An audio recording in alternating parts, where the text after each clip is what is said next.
अस्सलाम वालेकुम। आज की वीडियो बनाने का मकसद टैक्स रिटर्न्स का को कैसे सबमिट किया जाए और उसमें कुछ पॉइंट्स हैं जो कि अक्सर यूज़र्स जो हैं डिफरेंट वीडियोस में देखते हैं लेकिन उनको वहाँ से उस पॉइंट्स का कोई खासा रिस्पांस नहीं मिलता है, आंसर्स नहीं मिलते हैं। फॉर एग्जांपल किसी बंदी की कोई शादी हुई है तो डोरी को किस तरह, गोल्ड को किस तरह ऐड किया जाए।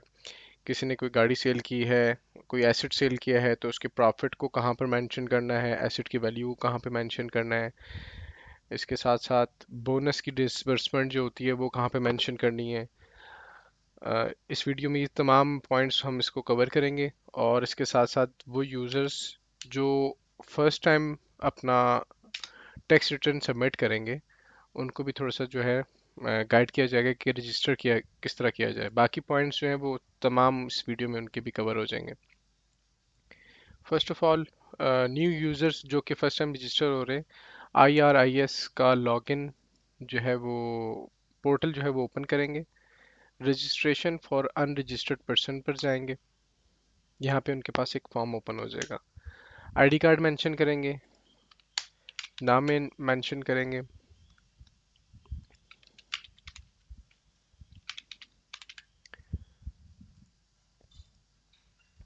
सेल नंबर मेंशन करेंगे।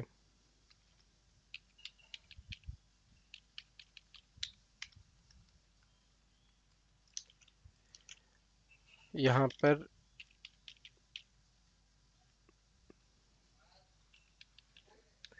एक चीज़ मैं आपको बताना चाहूँगा कि यहाँ पर कुछ लोग एक गलती कर जाते हैं कि वो अपना ऑफिशियल ईमेल एड्रेस मेंशन कर देते हैं। फॉर एग्जांपल कोई एसक्यू बैंक में है, किसी भी टेलीकॉम में है, किसी भी कॉर्पोरेट सेक्टर में है, तो वहाँ का ईमेल एड्रेस वो मेंशन कर देते हैं। उसमें होता ये है कि वो अगर अपनी जॉब को स्विच कर देते हैं तो उनका ईमेल एड्रेस तो ख़त्म हो जाता है। तो बेहतर है कि अपना जीमेल याहू जो भी आपका पर्सनल ईमेल एड्रेस है वो मेंशन करें, ताकि अगर आप अपनी कोई जॉब स्विच भी कर रहे हैं तो आपको बाद में कोई हर्डल ना हो। उसके बाद अगर वो स्विच कर भी देते हैं और उन्होंने पुराना इसमें मेंशन किया हुआ है अपना कॉर्पोरेट सेक्टर का, तो फिर उसके लिए उनको RTO ऑफिस जाना पड़ता है, वहाँ से जाके अपना डाटा अपडेट करवाना पड़ता है। एड्रेस इन्फॉर्मेशन में जाएंगे। यहाँ पे आपकी रेजिडेंशियल प्रॉपर्टी डेफिनेटली अगर है, उसमें अपार्टमेंट है, बेंगलो है, केमन कैम्प, फ्लैट है, हाउस है, वो यहाँ पे मेंशन कर देंगे। मरले में है, 5 मरले में है। सिर्फ एक क्विक इसमें मैं रिव्यू दे रहा हूँ ताकि वो यूज़र्स जो कि फर्स्ट टाइम कर रहे हैं उनको थोड़ी सी हेल्प हो जाए रजिस्टर करने के लिए। जो भी आपकी सिटी है मेंशन कर दें आप यहाँ पे।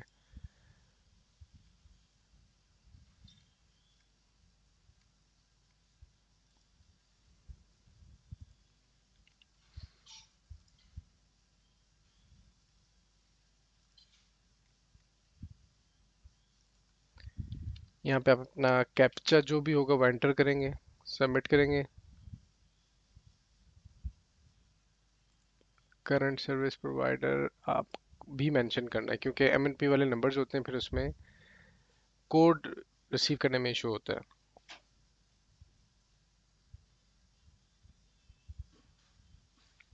इसके साथ यहाँ पे मैं 2 डॉक्यूमेंट्स भी अपलोड कर दूंगा। अच्छा, अब जब आप ये तमाम फॉर्म फिल करते हैं, जो भी आपने फ़ोन नंबर दिया हुआ होता है और ईमेल एड्रेस दिया होता है, उस पे एक एक कोड रिसीव हो जाता है। SMS पे जो भी कोड रिसीव होगा वो यहाँ पे आप मेंशन कर देंगे। ईमेल में जो भी कोड रिसीव होगा यहाँ पे मेंशन कर देंगे, सबमिट कर देंगे। आपको एक ईमेल रिसीव हो जाएगी कंफर्मेशन की और आपका लॉगिन क्रिएट हो जाएगा। मतलब एक और पेज ओपन होगा जहाँ पे अपना पासवर्ड आप क्रिएट करेंगे और पासवर्ड डाल देंगे। जब आप पासवर्ड डाल देंगे तो फिर आप IRIS के लॉगिन पे दोबारा जाएंगे। वहाँ पे जाकर आप अपना आईडी कार्ड और जो आपने पासवर्ड मेंशन किया होगा वो मेंशन करके लॉगिन कर देंगे।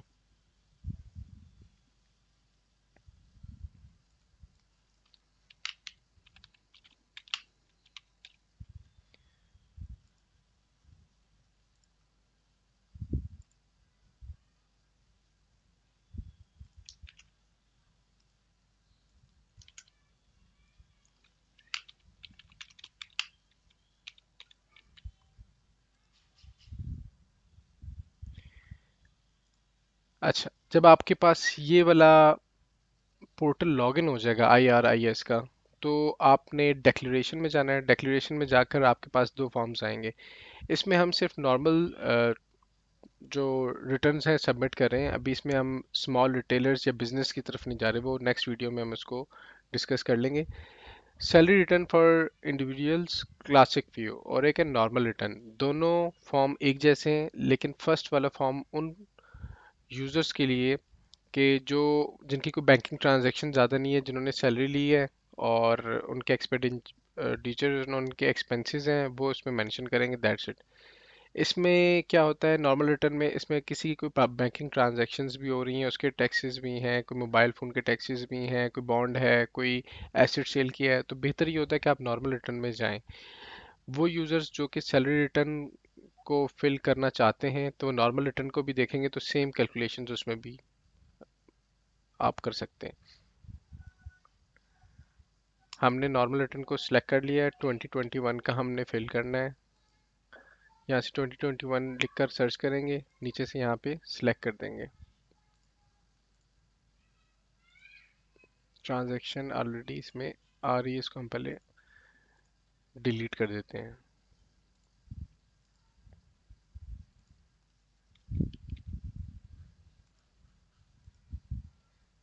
ये आपके पास यहाँ पे फॉर्म ओपन हो जाएगा। इसके 8 जो है ना, यहाँ पर आपको टैब्स नज़र आ रही होंगे, जिसको आपने इसके अकॉर्डिंगली फिल करना होता है।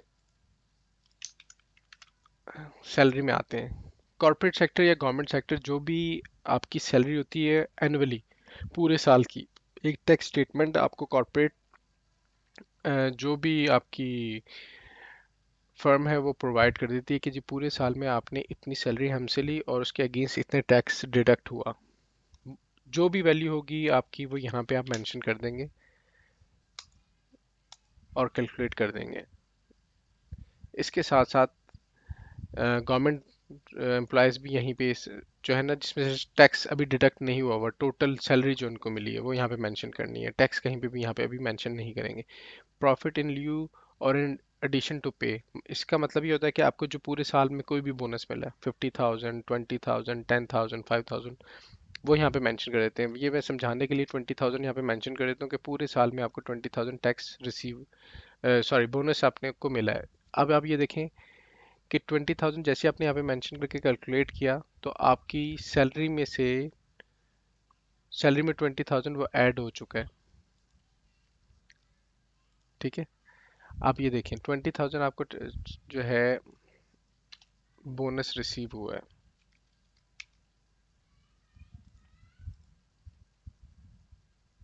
ठीक है, यहाँ पे आपके पास 20,000 अगर बोनस रिसीव हुआ है तो आप इसको अलग से मेंशन कर देंगे, ये ऑलरेडी सैलरी में इंक्लूडेड होता है। अभी इनका कोई बोनस नहीं है तो इसलिए सिर्फ यहाँ पे सिर्फ सैलरी ही मेंशन करेंगे। इसके बाद हम आ जाते हैं प्रॉपर्टी में। कोई भी आपकी अपनी प्रॉपर्टी है, कोई विरासती प्रॉपर्टी है या आपने कोई परचेज की हुई है, उससे आपको रेंट रिसीव हो रहा है, कोई भी उससे प्रॉफिट आपको रिसीव हुआ, वो आपने यहाँ पर मेंशन करना है इन वैल्यूज़ में। उस प्रॉपर्टी से जो भी रिसीविंग हुई वो यहाँ पे मेंशन करेंगे। जो भी उस प्रॉपर्टी की वजह से आपकी अमाउंट डिडक्ट हुई, चाहे वो टैक्स की सूरत में है या ग्राउंड रेंट की सूरत में है या सेल करते हुए आपने कोई टैक्स दिया है, वो आपकी सारी यहाँ पर मेंशन करेंगे और कैलकुलेट कर देंगे। ये बिजनेस का टैब है। बिजनेस टैब उनके लिए जो स्मॉल रिटेलर्स हैं, जिनका छोटा मोटा बिजनेस है, उनके लिए एक अलहदा वीडियो बनेगी तो उसमें मैं मेंशन कर दूंगा। कैपिटल एसेट्स भी जो है उसी में होता है, बिजनेस टैब के लिए ही यूज़ होता है। ये अदर रिसोर्सेज है कि आपकी कोई और अदर रिसोर्सेज है तो उसमें आप मेंशन कर सकते हैं। क्योंकि हम सिर्फ नॉर्मल रिटर्न के हवाले से बात कर रहे हैं तो हम उसी को फॉलो करेंगे। साथ साथ मैं थोड़ा सा आपको ओवर भी व्यू भी दे रहा हूँ। फॉरेन इनकम है अगर आपकी कोई, गवर्नमेंट एम्प्लॉय की तो नहीं हो सकती क्योंकि वो कहीं और जॉब नहीं कर सकते। कॉर्पोरेट सेक्टर में हाँ, आपकी कोई फॉरेन इनकम है, कोई भाई बाहर से पैसे भेज रहा है, बहन भेज रही है, कोई रिश्तेदार भेज रहा है, या आपने कोई बिजनेस में अपने पैसे किसी दोस्त के साथ, अपने फैमिली में से किसी के साथ भी इन्वेस्ट किए हुए हैं, तो आपने यहाँ पे इनकम हुई तो वो भी मेंशन कर देना, लॉस हुई वो भी मेंशन करके कैलकुलेट कर देंगे। अच्छा, यहाँ पे एक एग्रीकल्चर का भी टैब है। एग्रीकल्चर का हम यहाँ पे मेंशन नहीं करेंगे, वो हम अपने वेल्थ स्टेटमेंट में जाकर मेंशन करेंगे। एग्रीकल्चर जो भी इनकम होती है और उस पर जो टैक्स आपने मेंशन किया हुआ होता है। अच्छा, टैक्स चार्जेबल एंड पेमेंट्स में हम आ गए। डिडक्टेबल अलाउंसेस में हम जाएंगे। ज़कात, यहाँ पे ज़कात वो वाली मेंशन करनी है जो आपके बैंक अकाउंट से डिडक्ट हुई है, जिसकी आपके पास कोई रिसिट है। कोई आपने शौकत खानम में आपने कोई ज़कात दी हुई है, कोई रजिस्टर्ड अदारे में ज़कात दी हुई जो आपको एक डॉक्यूमेंट प्रोवाइड करता है, एक रिसिट प्रोवाइड करता है कि इतनी आपने डिडक्ट जो है ज़कात उनको दी, उसके अगेंस्ट उन्होंने एक डॉक्यूमेंट दिया, वो यहाँ पे मेंशन कर सकते हैं। वो ज़कात जो आपने अपनी किसी फैमिली मेम्बर को दी या आपने किसी जानने वाले को दी, वो जिसका कोई भी आपके पास डॉक्यूमेंट प्रूफ नहीं है, वो आप यहाँ पे मेंशन नहीं करेंगे। 75,000 फॉर एग्जांपल उन्होंने ज़कात दी है, कैलकुलेट कर देंगे। इसका डॉक्यूमेंट हम अटैचमेंट में जाकर अटैच भी कर देंगे। Welfare fund, government employees and corporate employees, कोई भी ऐसा फंड जो उनकी सैलरी से डिडक्ट होता है मंथली, वो आप यहाँ पे मेंशन कर सकते हैं। पूरे साल का उसको प्लस कर देंगे। फॉर एग्जांपल 500 रुपये या 200 रुपये पर मंथ डिडक्ट हो रहा है, तो 2400 रुपये हो गया पूरे साल का, यहाँ पे मेंशन कर देंगे, कैलकुलेट कर देंगे इसको भी। एजुकेशनल एक्सपेंसेस, आपके जो भी बच्चे पढ़ रहे हैं स्कूल में, उनके पूरे साल की फीस यहाँ पे आपने मेंशन करनी है। एक बच्चा है, दो बच्चा है, तीन बच्चे, जितने भी पढ़ रहे हैं उनकी एजुकेशनल एक्सपेंसेस, अब उनका भी डॉक्यूमेंट प्रूफ होना चाहिए आपके पास। यहाँ पे फॉर एग्जांपल एक बच्चे की 18,000 पूरे साल की, यहाँ पे 18,000 मेंशन किया। और number of children from home tuition fee is paid, एक बच्चे की, दो की थी तो जो भी होगी अमाउंट वो यहाँ पे मेंशन करेंगे और यहाँ पे 2 कर देंगे। कोई भी चैरिटेबल डोनेशन, अगेन इसका भी आपके पास प्रूफ होना चाहिए, वो आपने कोई भी अमाउंट दी है वो यहाँ पे मेंशन करके कैलकुलेट कर देंगे इसको। टैक्स चार्जेबल की ज़रूरत नहीं है, टैक्स रिडक्शंस की भी आपको ज़रूरत नहीं है, टैक्स क्रेडिट्स की भी आपको ज़रूरत नहीं है। एडजस्टेबल टैक्स में हम आ जाते हैं। अच्छा, अब आपकी जो सैलरी थी उस पे जो आपने टैक्स दिया, वो टैक्स आपने salary of employees under section 149 में मेंशन करना है यहाँ पर, और इसको हम यहाँ से कैलकुलेट कर देंगे। अच्छा, इसका तरीकाकार एक तो ये भी होता है कि आपका जो टैक्स स्टेटमेंट वाला डॉक्यूमेंट होता है जो आपको आपका एम्प्लॉयर देता है, वहाँ से भी आप वैल्यू निकाल सकते हैं। इसके अलावा ये मैं आपको डॉक्यूमेंट का लिंक भी डिस्क्रिप्शन में शेयर कर दूंगा। 6 लाख रुपए तक की सालाना इनकम पे कोई टैक्स नहीं है। अगर आपकी सैलरी 6 लाख 1 रुपए से लेकर 12 लाख रुपए तक है, तो 5% ऑन अमाउंट एक्सीडिंग ₹6 लाख। इसका मतलब ये है कि 6 लाख से ऊपर जितनी भी अमाउंट आपकी अर्निंग है उसका 5% आपका टैक्स बनता है। और 12 लाख 1 रुपए से लेकर 18 लाख तक 30,000 plus 10% on amount greater than 1.2 million, यानी कि 12 लाख से जो भी ग्रेटर होगी उस पर 10%। ये तमाम चार्ट मैं आपको डिस्क्रिप्शन में भी शेयर कर दूंगा। और इसकी एक अगर चेक करना चाहें कि ये वैल्यूज़ जो हमें चार्ट दे रहा है बता रहा है वो सही है, तो उसकी भी आप कैलकुलेशन कर सकते हैं। वो मैं कैलकुलेशन जो है आपको एंड इस वीडियो के एंड में करके दिखा दूंगा।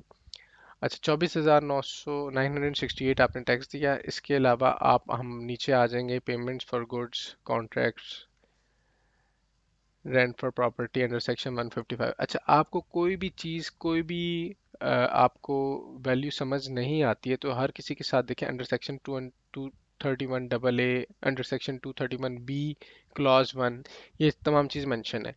ये हमारे पास एक डॉक्यूमेंट है, government of Pakistan federal board of revenue revenue division का इनकम टैक्स मैनुअल इसको कहते हैं। इसमें तमाम सेक्शंस जो कि IRIS में अवेलेबल हैं उसकी यहाँ पे डिस्क्रिप्शन लिखी हुई है। फॉर एग्जांपल हम यहाँ पे जाकर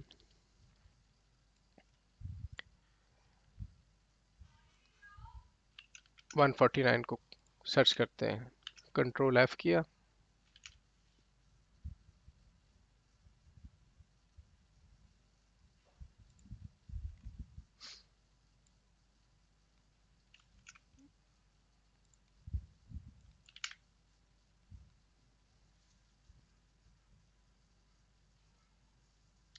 यहाँ से जो भी आपने सर्च करना है ना वो आपको यहाँ पे आ जाएगा।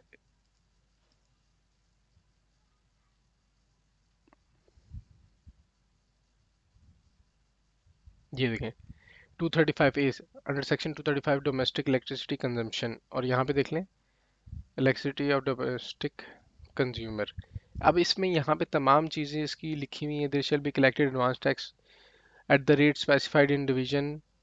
ये तमाम चीज़ें यहाँ पे लिखी हुई हैं। कहीं भी आपको समझ नहीं आ रही, आप यहाँ पे जाके सर्च कर सकते हैं। इस डॉक्यूमेंट को भी मैं लिंक के थ्रू शेयर कर दूंगा, आप वहाँ पे जाके इसको पढ़ सकते हैं। अच्छा, इलेक्ट्रिसिटी आपकी डोमेस्टिक है या आपकी कमर्शियल है, आपकी कोई दुकान, मतलब वो बिजनेस वाले पॉइंट ऑफ व्यू से यहाँ पे मेंशन करनी होती है। लेकिन अगर आपका घर है और उसमें आप कोई बिल वगैरह दे रहे हैं और उस पर आपका कोई इनकम टैक्स आया हुआ है, जुलाई के बिल में आता है, तमाम उसकी हिस्ट्री भी आ रही होती है आपके पास और वहाँ पे इनकम टैक्स भी आ रहा होता है, तो वहाँ यहाँ पर जाकर आप प्लस के साइन को क्लिक करेंगे, यहाँ पे रेफरेंस नंबर लिखेंगे, यहाँ पे आप लिखेंगे जी कि ये इलेक्ट्रिसिटी का बिल था, कमर्शियल था और आईएसको का था।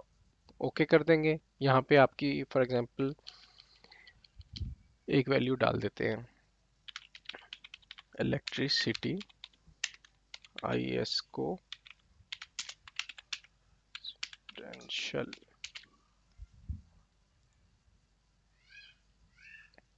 यहाँ पे अमाउंट लिख देते हैं, फॉर एग्जांपल 25,000 था, उस पर आपका इनकम टैक्स बना 350। ये वो वैल्यूज हैं जो मैं फर्जी डाल रहा हूँ इसमें। अच्छा, इसके बाद टेलीफोन बिल, पीटीसीएल बिल है,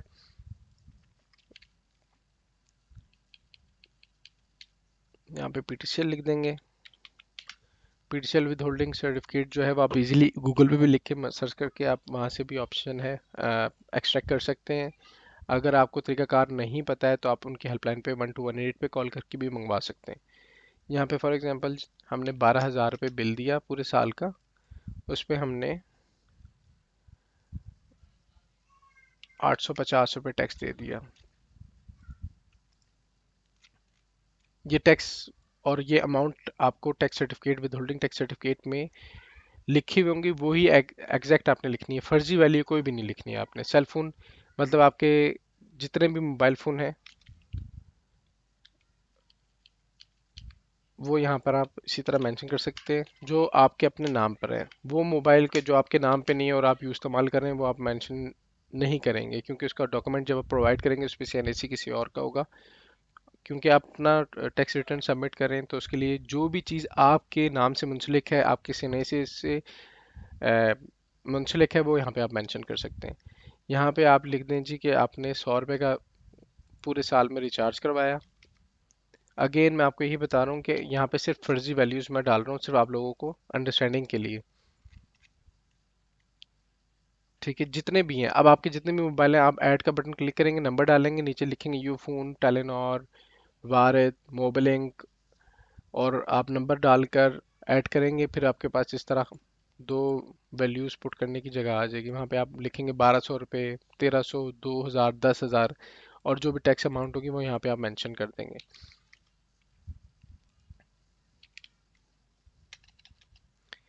अच्छा, इसके अलावा इंटरनेट बिल, एयरटेल है आपके पास या कोई और आप इंटरनेट सर्विस इस्तेमाल कर रहे हैं, वो यहाँ पे आप मेंशन कर देंगे। डोमेस्टिक एयर टिकट आपने परचेज किया है, उस पर कोई टैक्स आपने दिया है, वो यहाँ पे टैक्स मेंशन कर देंगे।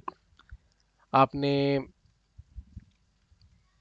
मोटर व्हीकल सेल की है, उस पर कोई टैक्स दिया है, यहाँ पे मेंशन कर देंगे, ऐड करेंगे। यहाँ पे आप गाड़ी का नंबर लिखेंगे, मॉडल नंबर, मेक लिखेंगे, ओके कर देंगे। इसी तरह आपकी वैल्यू आ जाएगी, इस तरह जिस तरह ये आई हुई है। वहाँ पर उसकी अमाउंट आप लिख देंगे। आपने ट्रांसफ़र फीस कोई दी है, उस पर कोई भी टैक्स आपने दिया है, रजिस्ट्रेशन में कोई टैक्स दिया है, वो आप यहाँ पे मेंशन कर देंगे। इसके अलावा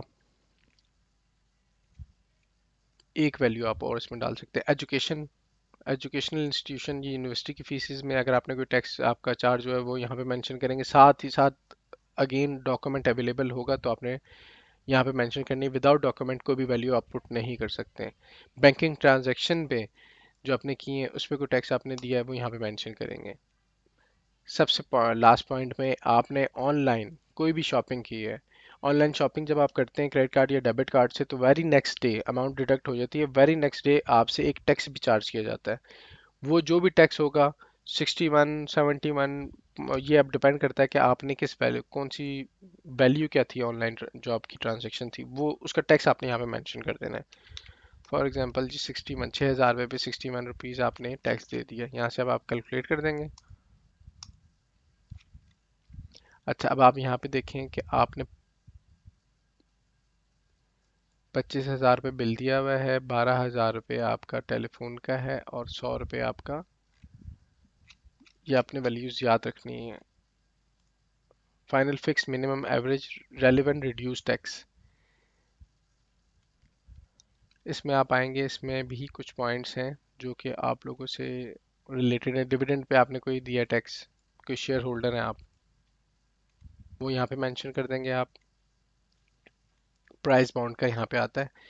प्राइस बॉन्ड, आपने कोई भी प्राइस बॉन्ड विन किया है, फॉर एग्जांपल 93,000 रुपये का आपका प्राइस बॉन्ड निकला है, 13,050 रुपये उसका टैक्स है। ये टैक्स मैंने फर्जी डाला, भी आपको एग्जैक्ट वैल्यू भी पता चल जाएगी। 13,950, सॉरी, 13,950 रुपये उसका 15% टैक्स बनता है।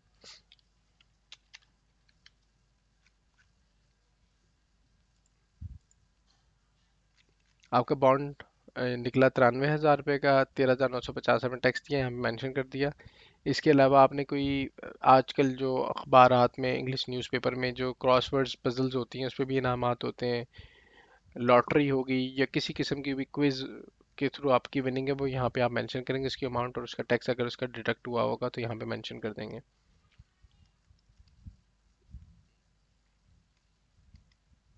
इसके अलावा यहाँ पर आपसे रिलेटेड फ़िलहाल कुछ भी नहीं है। नेक्स्ट कंप्यूटेशंस पे आ जाते हैं। यहाँ पर आपके पास रिफंडेबल इनकम टैक्स आ गया है। फॉर एग्जांपल यहाँ पे अगर एडमिटेड इनकम टैक्स आता है, यहाँ पर कोई वैल्यू आ रही होती, तो उसका मतलब था कि ये टैक्स आपने जमा करवाना है। तो उसका तरीकाकार ये होता है कि आप अपना चालान वहाँ से इसी फॉर्म पे जाके अपना चालान जनरेट करते हैं। वो चालान जनरेट करके आपके पास एक कॉपी आ जाती है, वो कॉपी जाकर आप बैंक में जमा करवाते हैं। उसके बाद वो कॉपी यहाँ पे अटैच कर देते हैं, तो आपका टैक्स जो है सबमिट हो जाता है, और यहाँ पर आप उसको फिर रिटर्न्स को इजीली सबमिट कर सकते हैं। यहाँ पे ऑलरेडी हमने 13,950 एक टैक्स दिया हुआ है, 24,000 रुपये एक टैक्स दिया हुआ है। इसके अलावा हमने इलेक्ट्रिसिटी पे भी यहाँ पे मेंशन किया कि हमने टैक्स दिया, टेलीफोन बिल पे भी टैक्स दिया, सेल फोन के नंबर्स पे भी टैक्स दिया। तो टैक्स हमारा जो भी एडमिटेड टैक्स था उससे बढ़ गया, और मतलब 5,188 रुपये की वैल्यू इंक्रीज हो चुकी है हमारी, कि ये रिफंडेबल है। फॉर एग्जांपल अगर इनका कोई पिछले साल का टैक्स था और यहाँ पे एडमिटेड टैक्स आ रहा होता 5,188 रुपये, और पिछले साल का आता यहाँ पे कि 8,000 रिफंडेबल था, यहाँ पे 8,000 रुपये की वैल्यू आप मेंशन करते, तो एडमिटेड इनकम टैक्स यहाँ पे ज़ीरो हो जाता और आपको चालान जनरेट करने की ज़रूरत ना पड़ती। अब हम पर्सनल एक्सपेंसेस में आ जाएंगे।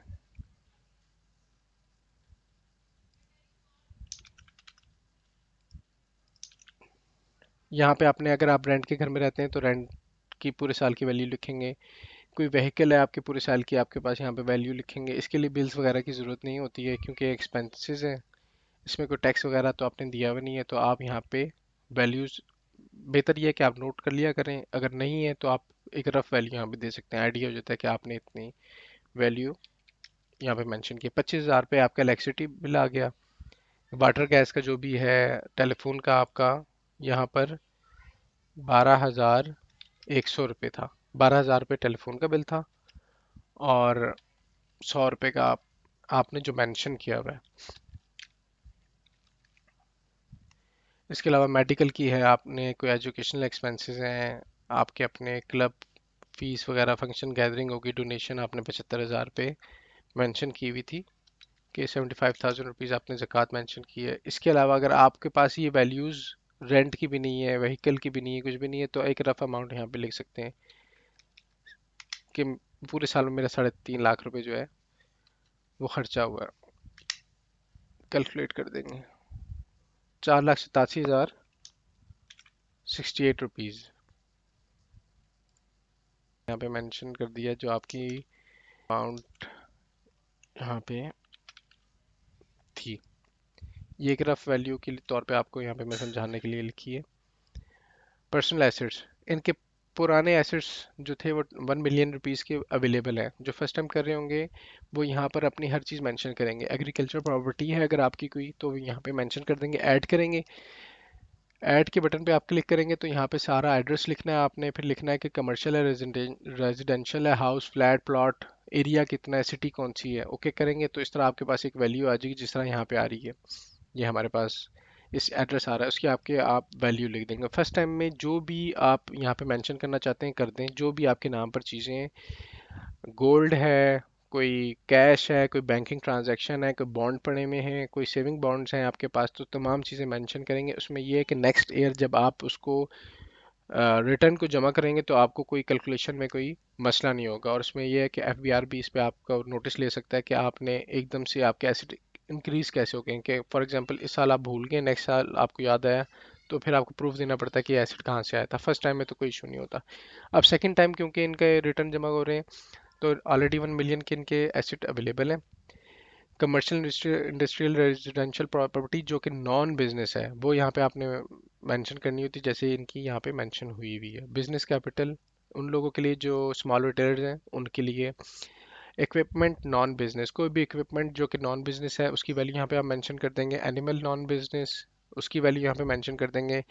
यहाँ पर investment non business, account, annuity, bond, certificate, debenture, deposit fund, यहाँ पर तमाम वो चीज़ें, इसमें आपकी बॉन्ड्स भी आते हैं, सेविंग बॉन्ड्स भी आते हैं, इंश्योरेंस भी आती है, इसके अलावा आपके इंश्योरेंस पॉलिसी, इसके अलावा आपके अकाउंट में जितने भी अकाउंट्स हैं उसमें जितने पैसे पड़े हैं वो भी आते हैं। फॉर एग्जांपल यहाँ पे आप अपना अकाउंट लिखते हैं, आई बैन अकाउंट, वो आपने मेंशन कर दिया। स्टैंडर्ड चार्टर्ड में है, ब्रांच का एड्रेस लिख दिया, सिटी का नाम लिख दिया, ओके किया, आपके पास यहाँ पे एक वैल्यू इंक्रीज होगी। यहाँ पे आप लिख देंगे 30th जुलाई को आपके पास जो भी अमाउंट अवेलेबल थी वो यहाँ पे आप लिख देंगे। बैंक अकाउंट में जितने भी अकाउंट्स थे उनके तमाम के अकाउंट्स की वैल्यूज यहाँ पे मेंशन कर देंगे आप। इसके अलावा आपके पास बॉन्ड थे, आप यहाँ पे लिखेंगे बॉन्ड, प्राइस बॉन्ड, जो भी डिनोमिनेशन होगी 1500 रुपीज़, 1500, या डिनोमिनेशन 1500। आपके पास 100 बॉन्ड है तो यहाँ पे 1,50,000 आ जाएगा। अकाउंट की वैल्यू जो भी थी यहाँ पे वो यहाँ पे आ जाएगी। इसके अलावा मोटर व्हीकल नॉन बिजनेस, इसको भी एक ऐड वैल्यू एंटर कर देता हूँ सिर्फ समझाने के लिए कि मेरे पास एक गाड़ी है, मेहरान है, मेहरान है 2016 मॉडल है और रावलपिंडी रजिस्टर्ड है।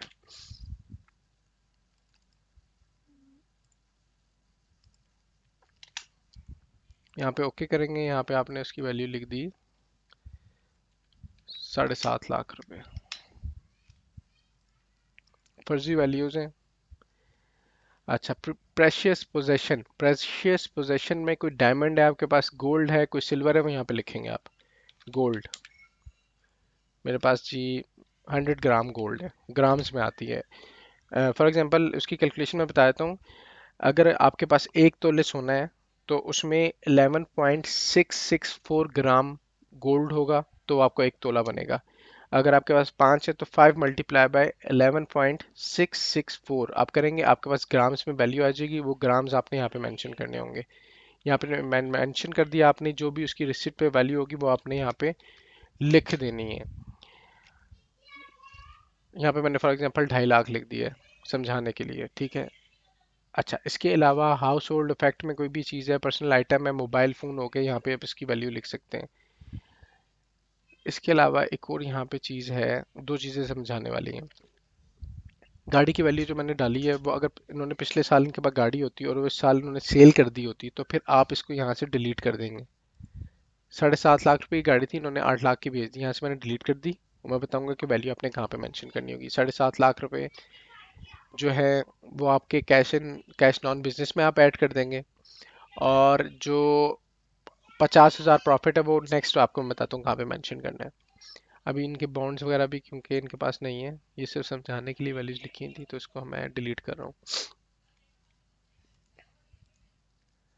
अच्छा, आपकी शादी हुई है ड्यूरिंग द फिस्कल ईयर, आपके पास गोल्ड आया है, आप प्रेशियस पोजेशन में दोबारा जाएंगे। गोल्ड इन फॉर एग्जांपल आपके पास पुराना ये पड़ा हुआ था, आपके पास दोबारा जहेज में गोल्ड आया, तो आपने यहाँ पे गोल्ड फ्रॉम वाइफ डोरी, डोरी लाजमी मेंशन करना है। 100 ग्राम आपको दोबारा से गोल्ड आ गया। अच्छा, अब जो डोरी में जो चीज़ आई है वो आपने वैल्यू ज़ीरो दी है क्योंकि उसके आपने पैसे नहीं दिए हुए। इसी तरह आपके जहेज में जो एनी अदर एसेट है वो आपका फर्नीचर हो सकता है, फर्नीचर फ्रॉम डोरी। यहाँ पे इसकी जो भी वैल्यू है यहाँ पे मेंशन जो है, सॉरी इसकी वैल्यू ज़ीरो ही आएगी क्योंकि आपने परचेज नहीं की हुई। इसके अलावा फिर दोबारा लिखते हैं इलेक्ट्रिकल, इलेक्ट्रिकल स्टफ फ्रॉम डोरी।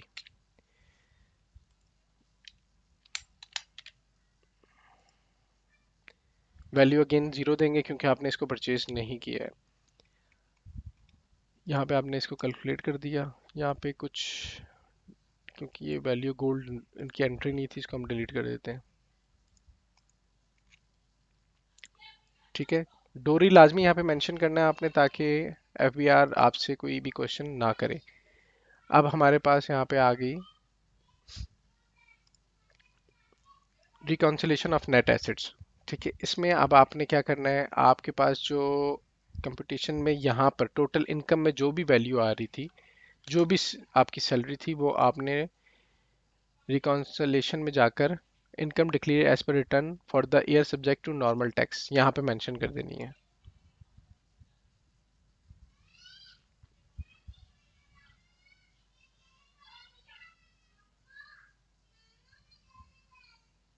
ये दोनों डॉक्यूमेंट मैं आपको डिस्क्रिप्शन में ज़रूर शेयर कर दूंगा। इसके अलावा कोई भी किसी किस्म का भी क्वेश्चन है, आपका कोई भी चीज़ पॉइंट मेरे से मिस हो गया है, तो आप कमेंट सेक्शन में जाकर पूछ सकते हैं ताकि उसका हवाले से आपको जवाब दे दिया जाए। अब यहाँ पे 6,12,300 रुपये यहाँ पे अनरिकॉन्साइल्ड अमाउंट आ रही है माइनस में। इसका मतलब है कि मैं माइनस वाली अमाउंट मैंने कहीं पे शो करनी है। अगर यहाँ पे माइनस का साइन ना आता तो इसका मतलब है कि मैंने यहाँ पे ज़्यादा मेंशन की हुई है, उसको भी हमने रिकॉन्साइल अमाउंट को ज़ीरो करना होता है। अब देखें, मैंने एक वैल्यू लिखी थी, आपको बताया था कि ये आपकी वैल्यू, ये मेरी सैलरी थी आफ्टर टैक्स डिडक्शन, ये मेरे एक्सपेंसेस थे। इसमें से मैंने क्या करना है, अपने इस अमाउंट को में से अपने एक्सपेंसेस को लेस कर देना है। तो मेरे पास आ गया 587,332, ये अमाउंट प्लस आपकी जो पिछले साल की ये वाली अमाउंट थी कैश नॉन बिजनेस। अगर आपने कोई गाड़ी वगैरह परचेज नहीं की, कोई भी नई परचेजेस नहीं की हुई, तो आप इसको ऐड करेंगे, वरना उसमें से आप लेस करके ऐड कर सकते हैं। ये आपकी अमाउंट होगी टोटल। ये टोटल अमाउंट आप इसमें मेंशन कर देंगे, कैलकुलेट कर देंगे।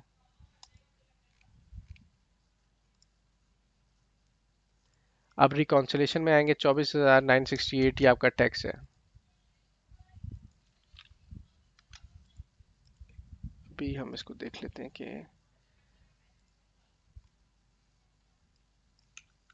इसका मतलब है कि हमने ये मजीद शो करनी है कहीं पे अपने एक्सपेंसेस में। 24,968, अच्छा 93,000 रुपये आपका बॉन्ड था, उसमें से 13,950 रुपये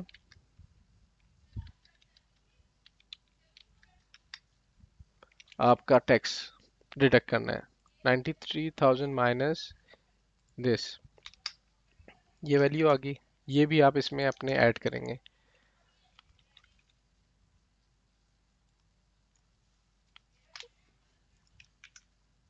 कैश इन हैंड वाले इसमें ऑप्शन में।